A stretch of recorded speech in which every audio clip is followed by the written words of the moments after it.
Hello everyone and welcome to the live stream. I hope that you are all doing well. Just making sure all the audio is good. It does seem to be good. We don't need any more technical difficulties tonight. Welcome to the live stream everyone. I hope that you are all doing well. Tonight we have a couple of interesting topics to discuss.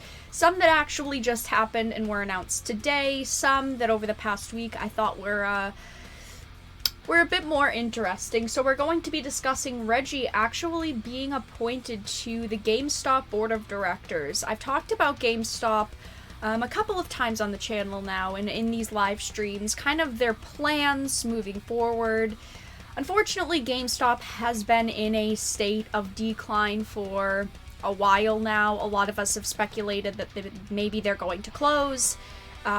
They've closed a lot of locations. They've done a lot of changes as to kind of their retail locations, their online sales, but unfortunately none of it so far has saved GameStop yet. But Reggie has actually been appointed to the GameStop board of directors, which was actually announced today. I'm going to be discussing the ESA and E3 now. Due to the coronavirus, a lot of larger events, gaming related and not, have all been really canceled and delayed due to the coronavirus and the fears surrounding it. And there's no confirmation of E3 currently being canceled. E3, as we know right now, is still going ahead as scheduled. But there has been a lot of esports events and a lot of gaming events really canceled for the next couple of months, really going out until the end of summer. So I wanted to discuss that. We also are going to be talking about Birds of Prey. I've talked about Birds of Prey a couple of times, and the shitty movie that it is. Birds of Prey was awful head to toe, from the movie itself to the press that it got to the statements that people surrounding the project and even actors, the statements that they made were bad.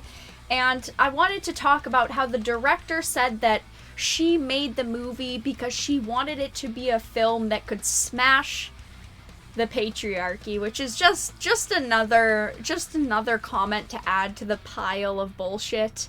And we're also going to talk about how EA actually made pro FIFA players rock, paper, scissors to see who would win a match due to the failure that EA is and there being technical difficulties during the match. So those are the topics that we are going to discuss tonight. But before we get into those topics, how are you all doing? I hope that you guys are having a good night. It is yet another new week, another new discussion stream. I'm looking forward to what this week will bring us. Maybe some good news, maybe some less good news. I suppose we'll have to see. Loan sharks at GameStop. GameStop over the past couple of years have had, just so many problems. A big problem, I feel like, for GameStop was just the way that they did treat consumers and how, it's kind of known at this point, if you go into GameStop with $500 worth of games, you're only going to get $25 in cash and maybe, $30 in store credit. And I think that was kind of, I don't want to say it was the beginning of the downfall for GameStop, because they have been doing it for so long and they had treated consumers that way for so long. But where they're having a lot of problems now, there's not really any consumers there to kind of defend them and to say, oh, I don't want you to go out of business. You've always done great. You've always been a great company. And they don't really have any of those die-hard consumers anymore. Obviously, we've all shopped at GameStop, I think, because they've been accessible and easy even before, online retailing and like Amazon and Best Buy's website and all that got really big. But I think that they kind of smashed their reputation, and now, looking into the future, they've done a lot of bad for themselves and not as much good. We will get into that, though, in just a second. Thank God I never trade my games. Well, trading games isn't a bad thing, but the problem is the fact that there are companies like GameStop that, you know, are these huge names in the industry that people would assume I'm going to go there and they're going to give me a good deal, yet you could sell your games for so much more independently, and we have also seen a spike in, you know, people selling their products individually online instead of going to, you know, like that third party or that middleman. I mean, it is what it is. GameStop just, you know, has hurt themselves more than helped themselves. Is this GameStop's Hail Mary? It may be. I'm not sure about this decision, honestly. I'm honestly not sure. All right, why don't we begin with the first topic? Yeah, they did announce Spawn for Mortal Kombat. I think that's cool. I don't play MK11 though, just because of what surrounded the game when it first came out. Yeah, unfortunately. Alright, the first topic of the night is GameStop deciding to possibly use their Hail Mary, and they have decided to appoint Reggie to GameStop's board of directors. In an odd move, former Nintendo of America president and gaming industry icon Reggie has joined GameStop's board of directors to advise in ongoing business transformation. If you told us at any point that part of Reggie's post-Nintendo path would be joining GameStop, we'd probably pointed and laughed at you. But here we are. It would appear that recently, GameStop appointed Reggie and two other high-level executives, William Simon and J.K., I'm not sure how to say his last name, Simonak, I believe that's how you say, to positions on GameStop's board of directors. Now, when I actually first heard this today, I had a couple of people send it to me, like on Twitter and also in Discord, and a lot of people were asking me, is this real? Is this real? Like, is this just like a big joke? And it's actually not. I personally saw this and thought right away that it was a joke, because this seems like it's come out of nowhere. We'll continue reading, and then I'll give you my in-depth thoughts on it. GameStop announced that the upcoming entry of all three of them in a press release on March 9th, 2020. While Simon and Simonak will be appointed immediately, Reggie will join them on April 20th, 2020, probably for, you know, some big announcements so people can really get the word out there. It's not like he's going to become the face of the company, though. The appointments come after a former GameStop directors meeting and how they stepped down from their positions on the board starting in June 2020. Further directors, Jerome Davis and Tom Kelly, will also retire from positions on the board in June 2021. This is part of a continued effort on GameStop's part to pursue accelerated transformation and enhance partnerships with gaming hardware and software developers and publishers. For his part, Reggie expressed enthusiasm in his new pursuits with GameStop. So reading into this, as we've heard over the past couple of months and whatnot, GameStop is going to be losing a lot of people in higher positions. People are retiring, people just want to leave, their contracts will be up, and we really have no clue if they will return. It's really up in the air for a lot of these names that are listed in this article. But it's obvious that come, you know, June 2020 and then 2021, the GameStop is going to need more people on, you know, their board of directors and in high-level positions. But with them choosing someone like Reggie, I don't see this. I see this as more of a public image decision. Let's read on for a second more. GameStop CEO George Sherman also expressed enthusiasm in having Simon Simonak and Reggie on the board with the company. We are pleased to welcome Reggie, Bill, and JK to the board, he said. They are each highly qualified and bring significant, relevant experience to our turnaround. We look forward to immediately benefiting from their expertise and perspectives as we navigate the evolving gaming and retail environments, execute on our strategic initiatives, and prepare the company to maximize value creation associated with the next generation of console launches later this year. Now, I do think genuinely that they want to be, they are just hoping that throughout the next couple of months they can just survive in a sense until next generation consoles, because I do think, and we've heard, that new consoles releasing really do benefit GameStop because they have a lot of walk-in traffic. They're selling through a lot of copies of the consoles and of their games and just products in general. And I think that they're worried about surviving until then. Obviously, GameStop is a huge company, but their shares are very low, and over the past, I'd say 2 years, they truly have been declining. It is due to multiple things, like I said at the beginning. It's due to the way that consumers view GameStop now. People can get better deals for products online. I mean, now you have digital, you have like places like Amazon to compete with. You have, direct websites. GameStop's online is very big and bulky, and it's not very good. I personally wouldn't shop for games on GameStop.com. I would rather go to other retailers. There's also places like Best Buy and independent game sellers, and the retail, the reselling market for games has become, pretty big, obviously in the retro, world and side of things. But I also wanted to go over some plans that GameStop has and has discussed for things that they want to do, how GameStop plans to save themselves in a way. And I really wanted to read through the 4 concepts of store designs that they're testing, because I do think that bringing in Reggie is more of a face value type of thing, because we don't know what his role is truly going to be. We don't know what he's going to be doing for GameStop.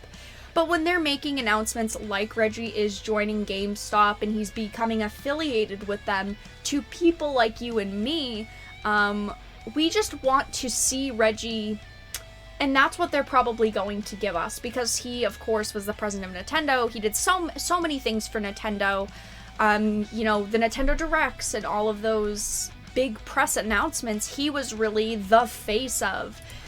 He had retired from Nintendo of America, back last year, right around this time. So he's been out of action for about a year, and he really does have a huge social media following. A lot of people really do like him. So these are the 4 concept stores that GameStop is testing. Now, they have implemented some of these various store concepts throughout like the United States. In my area, we really don't have any of these new store concepts, but I do know like Midwest, there's a lot of them, and like California, there's a couple of them, but I personally have not seen any of these. So there are 4: GameStop 2.0, GameStop Social, GameStop Retro, and GameStop Pop. The 4th one's already gonna lose. It's already out. It's not gonna work, but I'll give you my thoughts on them. So GameStop 2.0, the foundational new GameStop 2.0 store concept dramatically cleans up the traditional GameStop layout and adds new community spaces. Cleaner, more accessible retail space is joined by couch co-op gaming on large TVs, a new hands-on accessories wall, tabletop gaming, and up to a dozen gaming bays where visitors can sit down and play games together on PC, Xbox One, PlayStation 4, or on Nintendo Switch. We've actually discussed this during a Titans Table Magic the Gathering edition. We have talked really a little bit about them maybe bringing in like the tabletop gaming to GameStop locations. We've talked about like Wizards of the Coast possibly making deals with GameStop, trying to keep that alive. But basically what GameStop wants to do with GameStop 2.0 is make a hangout zone. And with that, they hope by, you know, adding in these TVs and these gaming couch co-op areas with tabletop gaming and gaming bays where people can, you know, test new games and play PC, Xbox, PlayStation 4, and Nintendo Switch, they are really hoping that by doing this, they are going to get you into the atmosphere, get you into the environment, get comfortable, and then maybe buy more because you're in that atmosphere to buy. That's what kind of local game stores do when you go to play things like Magic the Gathering and Pokemon TCG, and game stores that have video games. They bring you in, you sit there, you get comfortable, and you do feel comfortable spending your money there because you feel as though, you know, this is a good community of people. So basically, what GameStop wants to do going into GameStop 2.0 is basically making a local game store because they want to, you know, buff up their tabletop gaming and the accessories that they're selling, and, you know, they may even bring in tournament organizers to possibly arrange tournaments for, you know, tabletop gaming, but also things maybe like fighting games and competitive games. So there's also GameStop Social. GameStop Social features 2 couch co-op gaming setups and 36 gaming bays, where visitors can sit down and play games together on PC, Xbox One, PlayStation 4, or Nintendo Switch. GameStop Social is designed for watch parties, esports tournaments, coding classes, vacation camps, birthday parties, and more. So a big problem that I see with this is the fact that they kind of want to make their GameStop stores, like the Social and 2.0 stores, kind of like a gaming cafe. You come in, you play games, you know, they're hoping that you're going to purchase things, but you're playing games with friends, running tournaments, you know. My problem here is that when you go to like a gaming cafe, like an esports lounge, you are paying an entry fee. You are paying like $8 an hour or $30 a day, $20 a day. And it doesn't sound like GameStop is obviously going to do that because they expect you to just rip out your wallet and maybe buy $60 games. And I think that this is going to piss employees off. I worked at a local game store for a couple of years. I ran a lot of like Super Smash Brothers tournaments. I ran Magic the Gathering tournaments, Yu-Gi-Oh, Pokemon. I ran a lot of these things. And obviously I didn't get pissed off at consumers, but I saw people that I worked with as well, and, you know, tournament organizers, kind of get frustrated when people would come in and sit down and casually play games, but not purchase anything. GameStop is going to have a problem with employees, I think, because employees aren't going to want to watch and manage the players. If you're sitting there and you're playing, you know, maybe card trading, doing these tournaments, as an employee, you are probably going to want to get people to purchase things. That's your job. But if you continuously do that, players are going to find it to be an uncomfortable environment, and they're not going to come back. Therefore, you're going to be pushing out the community of people that you're trying to bring in by specifically making these types of locations. I think that that is going to be a big problem. I, in my time, have run into a couple of unfriendly GameStop employees. I'm sure that we all have. And I just imagine them trying to, like, deal with people sitting there and playing games and being friendly, because I personally imagine them being very, like, on edge, being very, like, oh, buy something. Like, if you go to a restaurant and you're not buying anything, like, the waiter continuously coming up to you and saying, oh, do you want a refill? Do you want this? Do you want that? You also have to consider, like Ricardo said in chat, people coming in the area. So if they're setting up tables in specific places, you're going to have those, you know, those parents and their kids walking in and out and looking to purchase things. You're not going to feel as comfortable as you may if you went to like a dedicated local game store to play in these tournaments. Those are kind of my initial reactions to 2.0 and Social. The next one is GameStop Retro, a new store concept built on the foundation of GameStop 2.0. GameStop Retro is specifically designed to collect the best library of pre-owned games from the Tulsa area. Displays of the best modern games are supported by hundreds of classic games and consoles. as well as 4 gaming bays that feature CRT televisions and a wide variety of old school gaming consoles. I think that this sounds like a cool idea. But unless you build that trust with consumers to sell you games, you are not going to be able to find retro games to place in a retro store. Again, it really feels like they're just trying to be a local game store. And then there's Game Store Pop, which I personally think will fucking fail. I don't know. Calling something pop and saying what they're... It was designed with the hardcore collector in mind. There are still games and couch co-op gaming, but the shelves are filled with exclusive gaming collectibles, apparels, and accessories. I am so sick of stores shoving their shelves full of bullshit. Of pops, of, t-shirts, of lanyards, mugs, cups. I mean anything. Please don't. Please don't. I think that things like this are going to fail. I think that it is good for stores to sell collectibles, to sell pops, maybe a couple, or lanyards, or shirts, whatever it may be, but just the sheer amount that it would take to fill a whole store and specifically give it its own category sounds awful in my opinion. So that is all that we really know right now. Those are GameStop's plans to save their companies. My cat is literally stuck in a bag. Ay, ay, ay. Those are GameStop's plans to save their company and their stores. And that's all we know with Reggie right now, is the fact that he has been appointed to GameStop's board of directors. In the end, who knows what this will turn out to be. We don't know if he will just be a face and doing commercials and doing entertainment, like, you know what you guys mean, like commercials and like advertisements, or if he will truly actually have a say in the company. I guess we will have to see as time goes on. I would be very curious to see.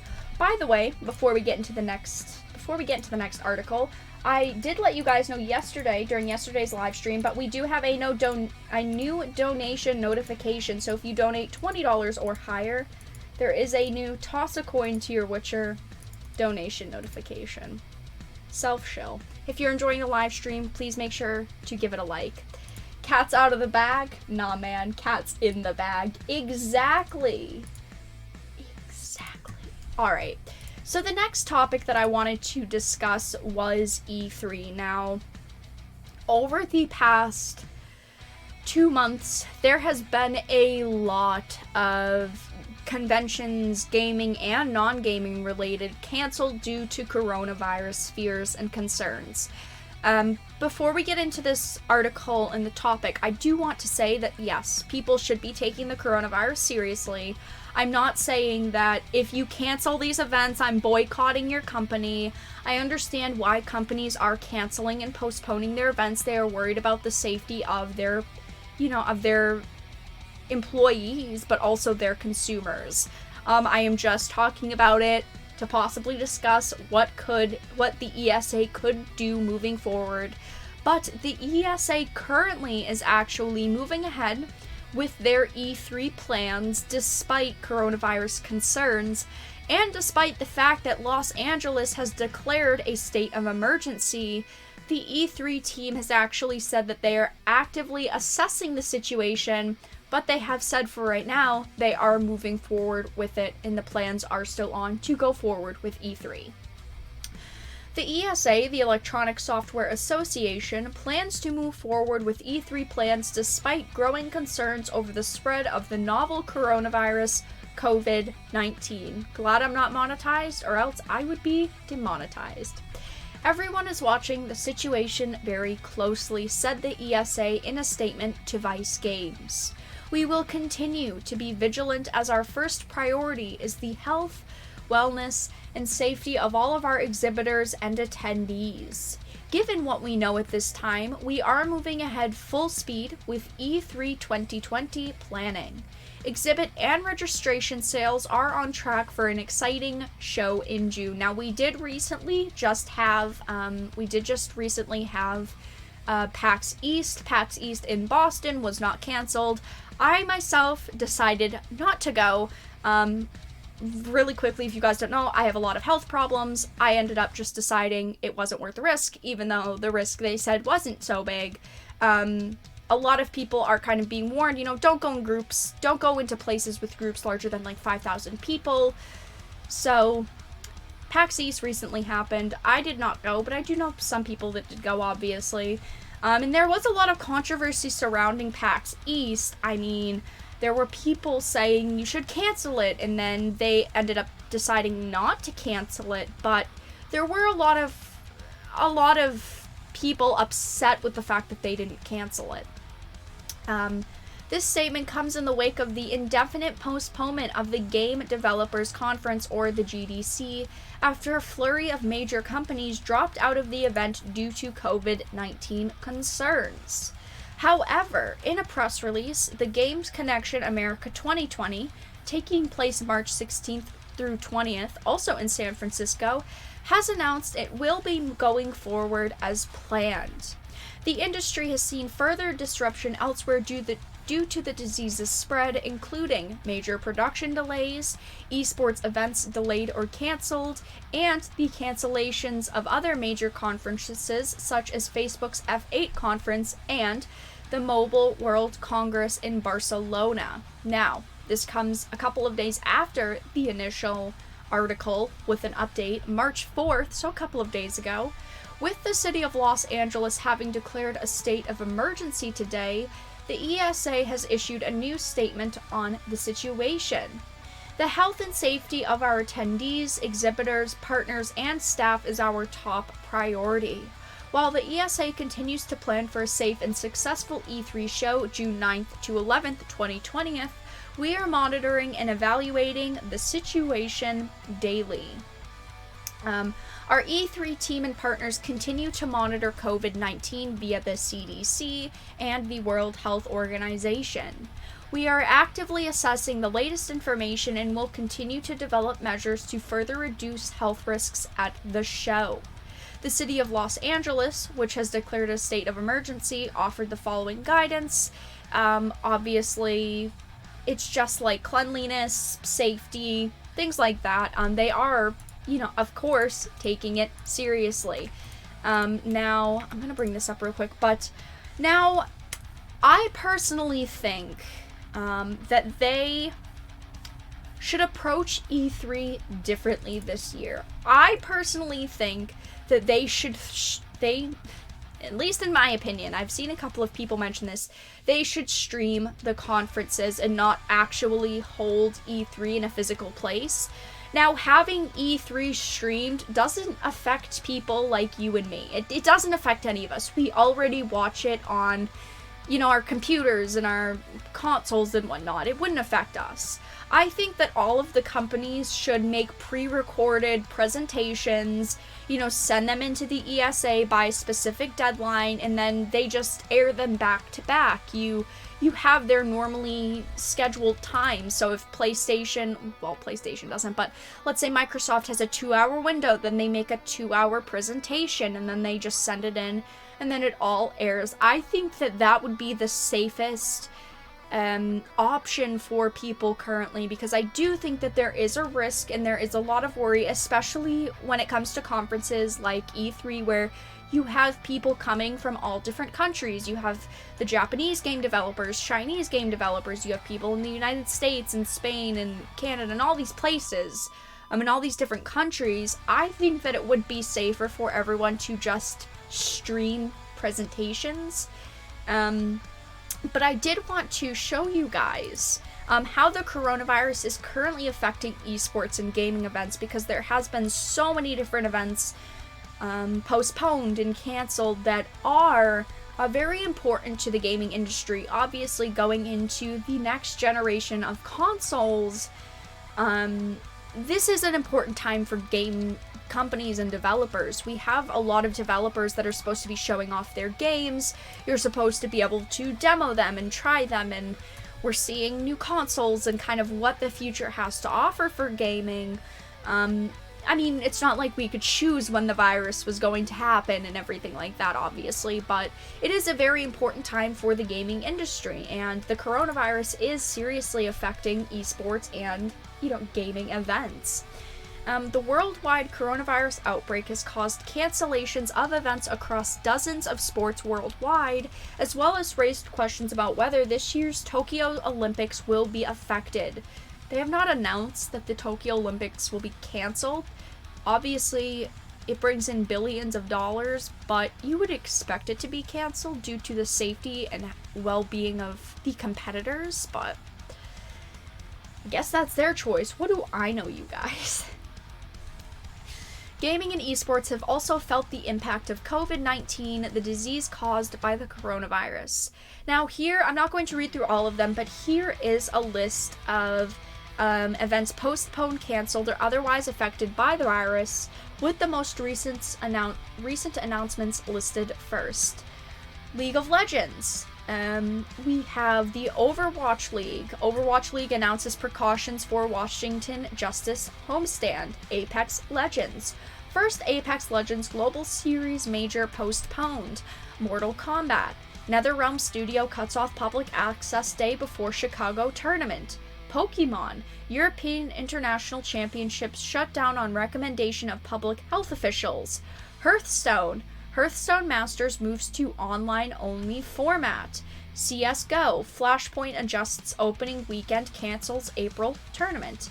League of Legends again. League European Championship moves spring final. LCS carefully monitoring outbreak. Call of Duty.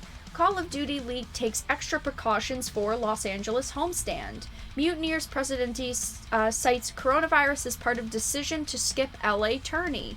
Gaming in general. City of Austin cancels SXSW conference to protect public health. This was probably one of the biggest events canceled this year, along with the second one listed here. Twitch cancels TwitchCon Amsterdam. Woo! Big decision. Big decisions here. Rocket League. Psyonix cancels Rocket League Season 9 World Championship. League of Legends. As coronavirus case soars, South Korea postpones LCK play. Game Developers Conference canceled amid rise in Northern California cases. Street Fighter V, 3 Capcom Pro Tour dates scrapped due to spread of coronavirus. The LPL to resume play in an online format. CSGO. As you guys can see, there have been a lot of events postponed and canceled due to the fear of the virus. And we are slowly seeing the delay and companies postponing products releasing. As Grim said, they didn't cancel, Konami did not cancel the release of the PC Engine, the Turbo GFX Mini.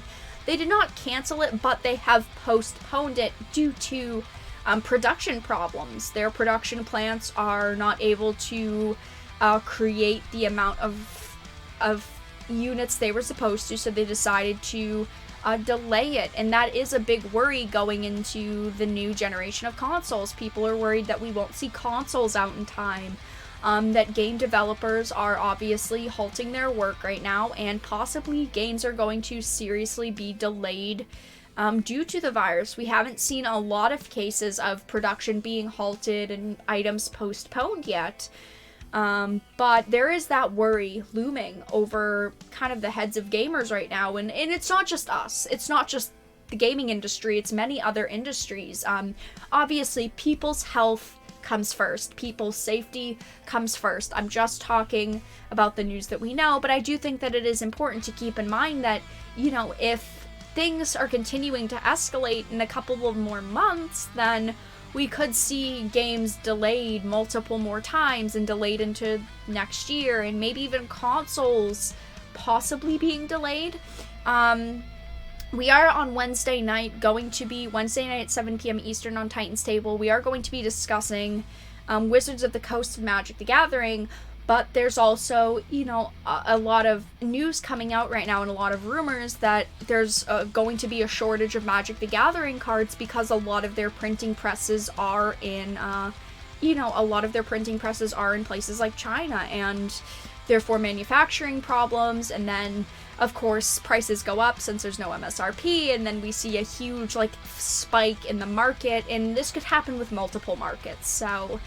Right now, the ESA is still continuing ahead with E3 2020. Will E3 be delayed?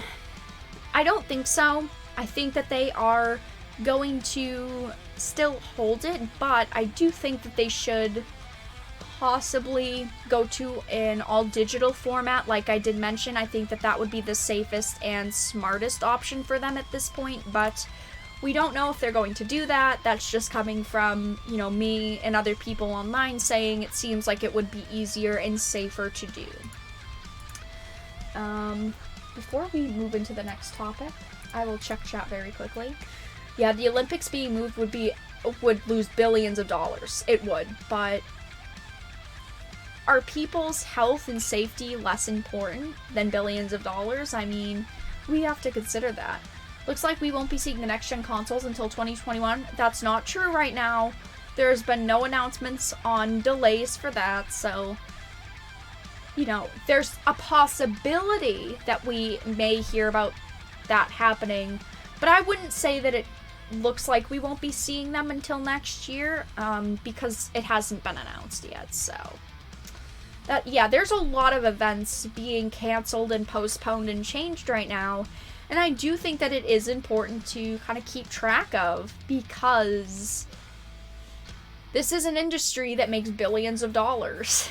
I mean, we could possibly see the gaming market completely change due to however long the virus, I don't want to say however long the virus lasts, but however long it progresses, because it could continue to progress over the next couple of months, and if it gets better, then I don't think we'll see a lot of postponements with products themselves that have to be manufactured, but we have no clue right now.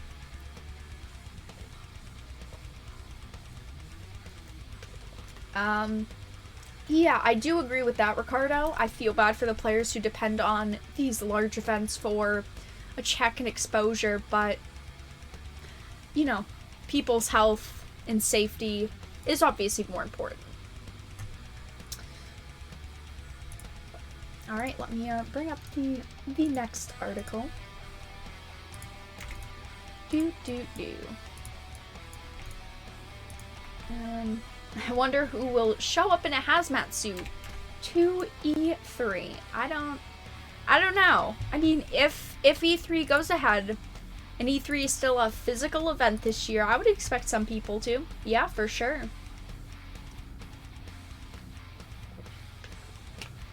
I guess we will have to see. Frank, you will show up in a hazmat suit? Damn, Frank. I mean, it would be kind of funny to see. It would kind of be like the, you know, the BlizzCon right after Blitzchung, the previous one, where everyone showed up in Winnie the Pooh outfits. That'd be kind of funny.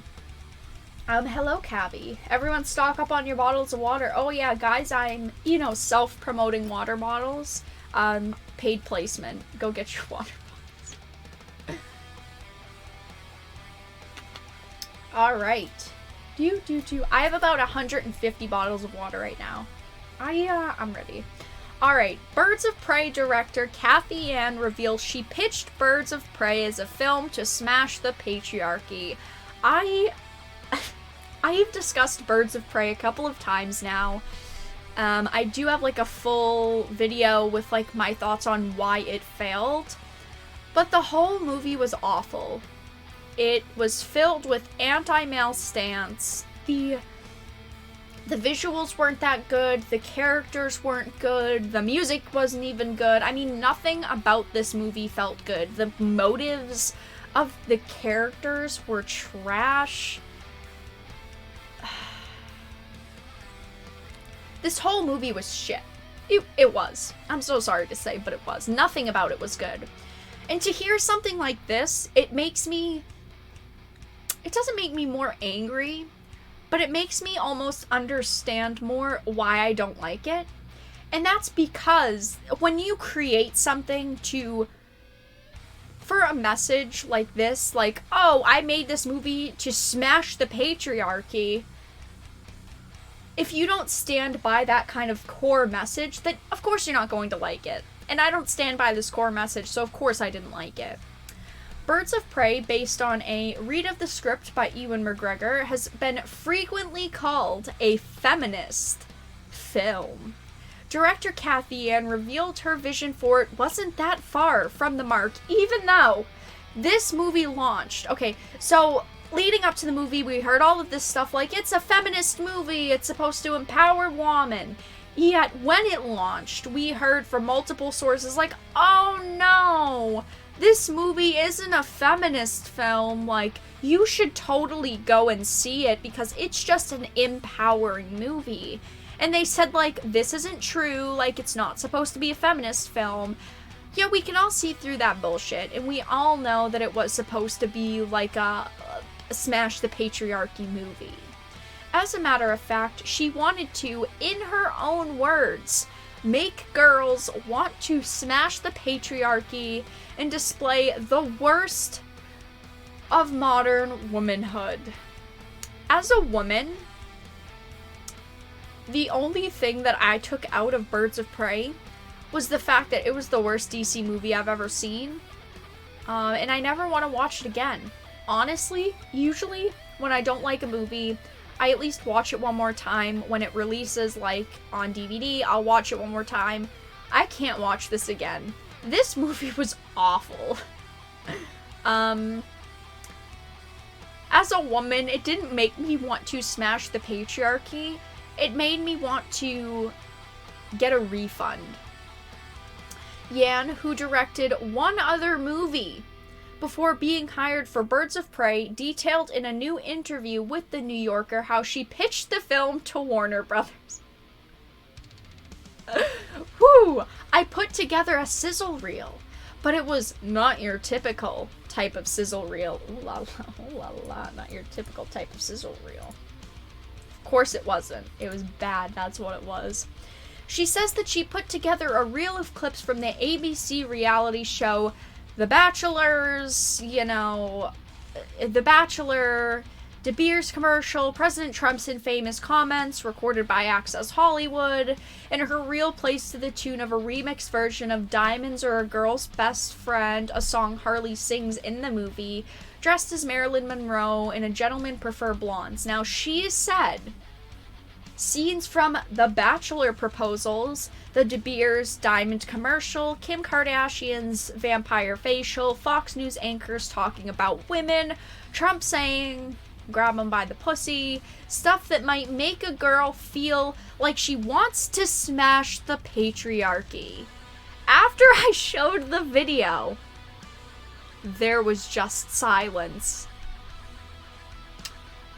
Girl, I don't think you got just silence because people were blown away by how strong and empowered you are.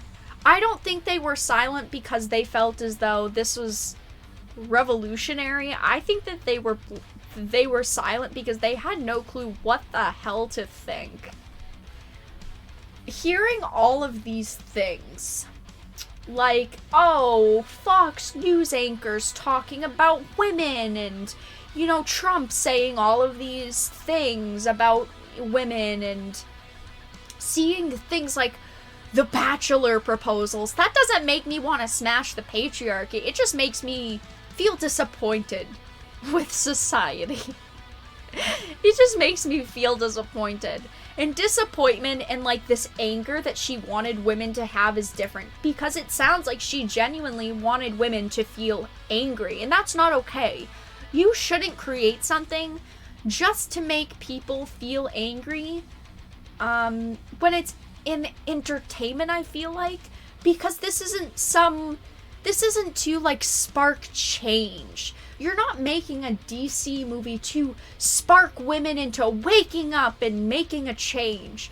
You're doing it to entertain people. And when you're throwing in this, men are bad, you can be a strong, independent woman that doesn't need no man, to me, it's just like, why? Why would I want to watch this? It doesn't have a deeper meaning besides the world is shit sometimes. And people do make statements about women, but people also make toxic comments about men too. Can I just bring this up? Because I haven't brought this up before. How did she get the role of director? She literally had produced or directed one other movie that was bad. How did she do that? Can I just ask? Because there are female directors in Hollywood that are fucking amazing. I don't know why we had to ruin a DC movie for her premiere, but okay. Screen Rant agreed that Birds of Prey might inspire girls to smash the patriarchy, saying that feeling definitely made its way into the movie as the plot follows Harley and the other women fighting back against the dangerous men who control Gotham City. Oh no! Men control Gotham City. Can't have that. That's awful. In December, Yan offered a similar explanation to her pitch to Collider. She mentioned the sizzle reel and also a pitch desk she put together. #MeToo was firmly on her mind. I put together like a little pitch desk that just had all of my thoughts about the aesthetics of the film and the world.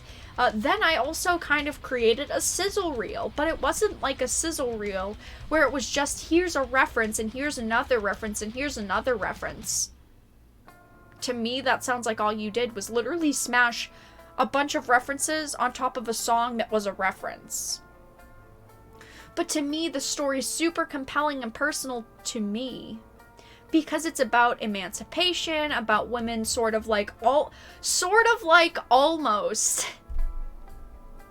about women almost being competitive with one another and bringing each other down, but also because of our inabilities to feel so powerless and like the stranglehold that is the patriarchy. Like, could we maybe just think about this situation for a second? That's what I feel reading her articles and listening to her, honestly. I don't like this. I'm just gonna say, as a woman, I don't want to see a movie about women being down. If I'm gonna watch a movie that's fuck the patriarchy and women are powerful, I want to see a badass movie with badass females. And they didn't do that with Birds of Prey, because I think, when I think of a strong, empowering woman, I sort of almost think of Wonder Woman. I hate that. I think of someone like Wonder Woman. She is a strong, powerful woman that doesn't act like poor me. I don't like seeing women on screen that are poor me, men don't like me, poor me, my boyfriend Joker ditched me, poor me, Gotham's run by men, poor me, the main villain hates me because I have a vagina. I don't want to see that. That's bullshit and it's not entertaining. Oh, of course. And so I feel like I very much have gone through that arc myself. And I've seen it with, especially, I think, set against the backdrop of Me Too and what has been happening in our industry in the last few years. So that definitely infiltrated its way into my pitch as well. So for me, this film was so much more than a superhero film about and the first girl gang film or any of that. I can't stand her talking and reading. I'm sorry. You can't add into everything. But it really has a compelling narrative and theme to it that is very, very personal to me. Okay, you know what? It's okay for you to... for something to have a compelling narrative to you, okay. It's okay to create a movie that's very, very personal to you, but what's personal to you doesn't equal what is personal to these characters and to the story that you're supposed to be telling. If you want to go and make yourself an autobiography and you want to make a documentary about your life, hell yeah, go for it. You know what? I don't know who you are, but all the power to you, girl. But it's just so boring when you, like, spend maybe, like, $10 on, like, a movie and, like, go to the movies by yourself and, like, are brought down because, like, these women are just, like, having such, like, a hard time because of men. It's not for me.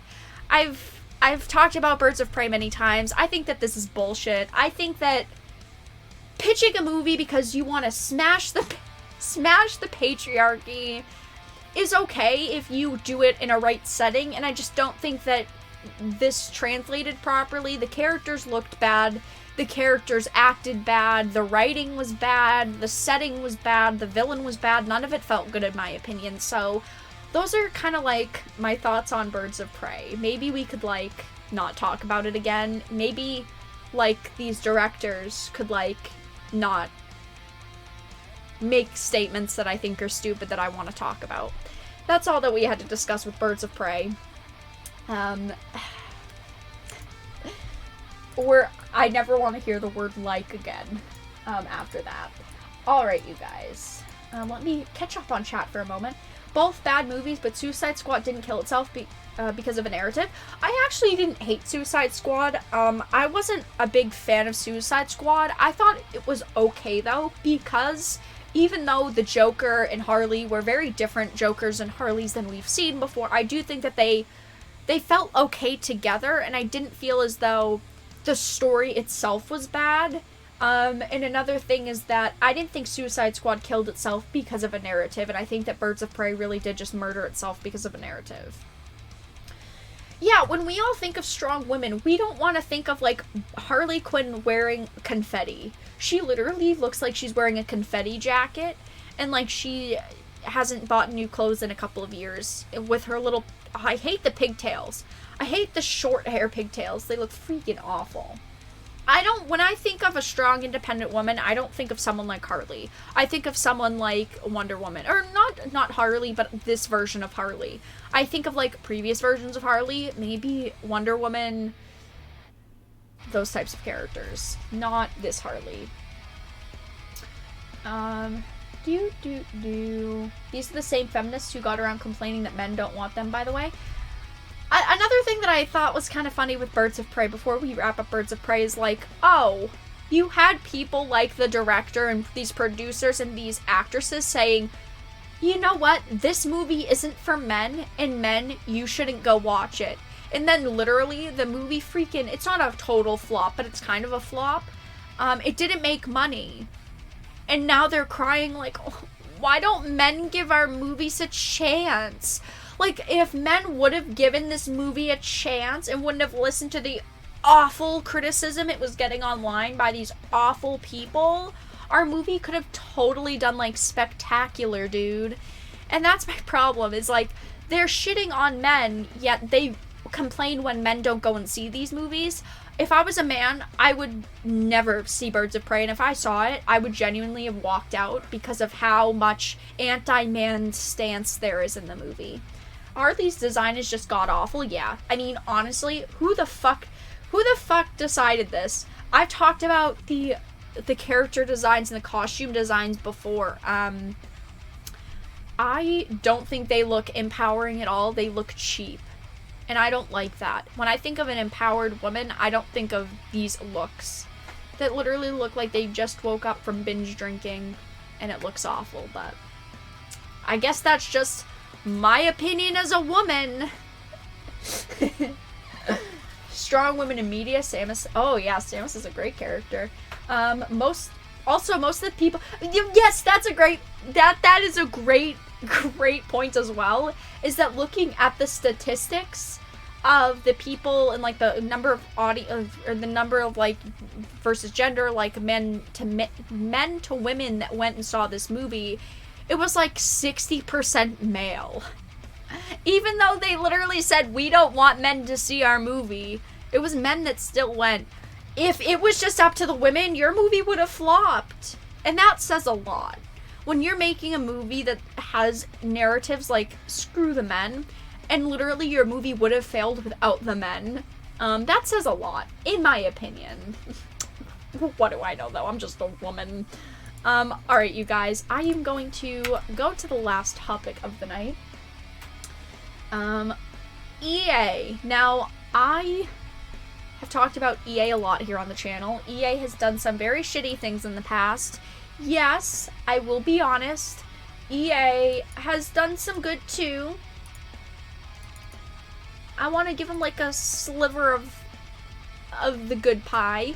But they've also done a lot of bad. Now, EA made pro FIFA players settle a match with rock, paper, scissors. This is literally the dumbest thing I think that I've ever heard in the history of ever hearing anything.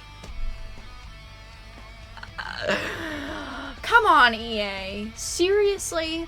If I was a professional player and I was at like this large event and I lost because the company made me settle with rock, paper, or scissors, I would be pissed. I would honestly never touch another one of their titles. Honestly. Yeah, guys, please put your rock, paper, scissors emojis in chat. In somewhat of a strange move, it's not strange when we're talking about EA. EA recently forced 2 professional FIFA players to settle their match with a good old-fashioned game of rock, paper, scissors. The person who had their rock smothered in hand paper, pro FIFA player Sean Galea, recently shared his nightmare story on Twitter. I cannot believe it. We literally had to play a rock, paper, scissors match because we couldn't find each other to invite in an EA licensed qualifier. This isn't like a decision that was made by like tournament organizers at like a low level championship. This was literally an EA licensed qualifier. And the game was so broken that they rock, paper, scissored. Scissors. Oh, that sounded inappropriate. The issue arose due to problems with the FIFA servers. All of that hard work from Phase 1 for absolutely nothing, he posted in a second tweet. Phase 2 comes and I lose rock, paper, scissors game to decide my Swiss record. What else can I say? My head's completely gone. From 2-0 to 2-3. Over on Reddit, people were wondering why the players even went through with such a fiasco in the first place. Exactly like they say. The thing is that if one refuses, the other one will almost certainly take the opportunity to win rather than protesting too, points out one of the Redditors. That is something that's very important to note. People will do anything to win these games, and if you are 2 people and one person says, you know what, screw you, I'm not going to partake in this, it's not like the other player most of the time will protest. They will probably take the opportunity and get that free win, which is a big problem. Obviously, you know, if something like that happened to me, I would have protested and said, no, I am not going to go through this and I am going to refuse because that's just the type of person I am. But I completely understand how this player felt because they were worried that their opponent wouldn't have protested as well and wouldn't have cared. Because in the end, you're at a professional championship. You are there to win. There's probably prize money on the line, reputation. I mean, that's why you're there. So you don't want to give up those opportunities that are just kind of being handed to you for free. For some, this is their livelihood. It's easy to say when you don't have the pressure that comes with it. Exactly. I mean, exactly. A quick Google Translate roughly puts it as stand 3-1 because I was able to successfully prevail in rock, paper, scissors. This is so absurd. But this is the sort of thing that quick thinking EA displayed when it sought to remedy the situation. Our servers are down, not our problem. Flip a coin or play rock, paper, scissors or something. It seems as if professional leagues are a bit of an afterthought over at EA. If a football match is postponed due to weather conditions, the ref doesn't call up the managers and say, all right, pick a number between 1 and 10. I agree with this article. I think that this is bullshit. I do not think that EA should have done this. I think that this is, first of all, insulting to your players. If I was a professional player and this happened, I would never want to touch their game again.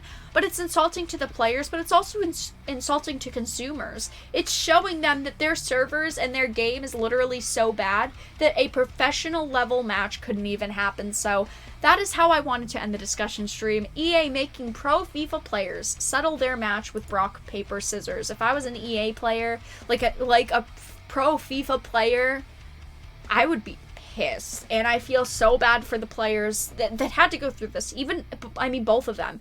Even if, you know, one wanted to protest and one didn't, I do still feel bad for both of them. You should not be put in that situation, especially when it does matter if you're in or out and if you have a chance to possibly win a whole championship. So that is all of the topics that I had to discuss tonight, you guys. I will go to the Q&A portion of the live stream. If you guys have anything to ask, please feel free to ask it in the chat now, and I will talk to you guys for a couple of minutes. I'd probably actually win a game or two. Yeah, you know, if I could go to like a big level event and it was literally just rock, paper, scissors, oh shit, you know I'm winning. Can we do a dice roll? If I was that player, I literally would have been like, can we not do rock, paper, scissors? Can we do a dice roll? I always carry dice on me. Maybe I should actually start carrying 2 sets of dice, a normal set and a weighted set, because you know what? If you ain't cheating, you ain't trying. And if EA literally, that would be hilarious. If EA made you like figure out how, like who's going to win, like the outcome of a match by like rolling dice, and you cheated. Who do you blame in the first place? Do you blame the player that cheated? Or do you blame the company that literally their servers were so bad and their game was so bad that they put you into a situation and forced you into a situation where you had to roll dice? Who do you blame at that point? Do you blame the company or the player? Because I feel like maybe the player shouldn't do that, but maybe your servers should be a little bit better. I do feel bad for these players, though. How would you fix Birds of Prey? Throw it in a dumpster, light it on fire, and start again. I honestly wouldn't have aired Birds of Prey. I would have restarted. Birds of Prey is not savable. You could not even take one character out of that and save the movie. You could not. Will GameStop revive itself now that Reggie has joined them? I don't think so. I think that Reggie is more so there as like a face. I think that Reggie is kind of like, you know, going to be in commercials and on advertisements. I think a big problem also is just how they handle Reggie.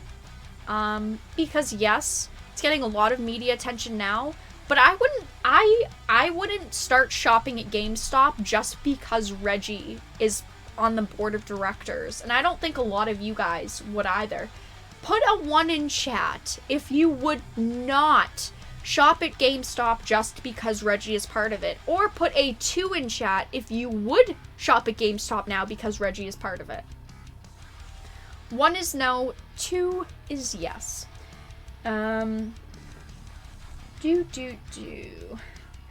Reggie is going to push digital games. Is he, though? We really don't know what he's going to do. I could imagine that he's going to maybe do something like that. It's so difficult because GameStop has a lot of problems. I'm going to give it a fair chance and see, you know what? Will GameStop really turn it around? I just don't think that GameStop is going to turn everything around, though, and I think that GameStop is kind of a lost cause at this point, honestly. I do occasionally still pre-order things and purchase things from GameStop, but I would be more than okay with purchasing things online and at places like Best Buy. I only want GameStop to survive because it is good for the gaming industry to have a specific store where you can go in and look specifically for gaming items. Best Buy, yes, they do have huge game lineups now and huge gaming areas, but they're not a GameStop. I hope you guys know what I mean. Also, Gamma, I like your 3 answer. I agree. Always go with the neutral number. Radical Reggie? Radical Reggie? No, Reggie from Nintendo. GameStop ripping me off. It's too bad about GameStop, honestly. It's too bad that they have treated consumers in such a way and that they have not really listened to consumers, just kind of ripped them off, unfortunately. More important question, Tifa or Aerith? Aerith. I'm waiting for the dislike bombs. Tifa is a waifu. Don't get me wrong. I really, really like Tifa. But Aerith. She is such a soft, delicate little flower. Yeah, I gotta pick Aerith. Sorry, guys. Oh, I see quite a few people with different opinions. We have 2 Aerith, 2 Tifa, 3 Tifa. I would pick Aerith. She's pretty cutesy. Tifa's nice too, though. I do like Tifa's new design with the stockings, though. I do really like them.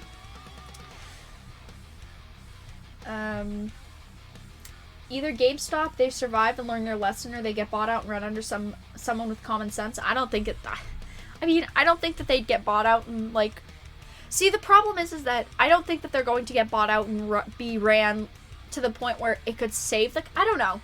Because really, it's hard to say, will this move save a company or not? Because we don't know what's going on behind the scenes. We really don't know what information they're withholding from us, so...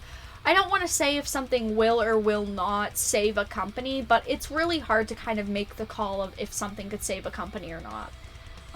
Ada? Oh, if I could pick Ada. You know what? Ada's great. Between Claire and Ada, though. I would have to pick Claire. I mean, Ada's a bad bitch, but I would pick Claire. This won't save them. That market is already done for. I think that, I don't think that bringing someone into the board of directors like Reggie is going to save GameStop. But there's always a chance. There's always a chance. That's the correct answer. Alright, you guys, I am going to end the live stream. Thank you all so much for stopping by for this week's discussion stream. I do very much so appreciate it. The next live stream will be on Wednesday at 7 p.m. Eastern. We will be doing Titan's Table, our vodcast. If you are not already part of the Discord, please make sure to join it. We are very active there and chat there quite a lot about new games, new announcements, entertainment, and all of those fun things. If you do not already follow me on Twitter, please make sure to follow me there. You can keep up with updates. I let you guys know what I'm streaming, the next games that I'm playing, all of those fun things. If you are not already, please consider becoming a Dark Titan. For just $1 a month, you can become a supporter of the channel. It does very much so help me and the channel out. I will link that in chat for you guys. Like Toys R Us, too much in debt. Very true. But alright, you guys, I am going to end the live stream here. Thank you all so much for stopping by tonight, and have a fantastic night, everybody.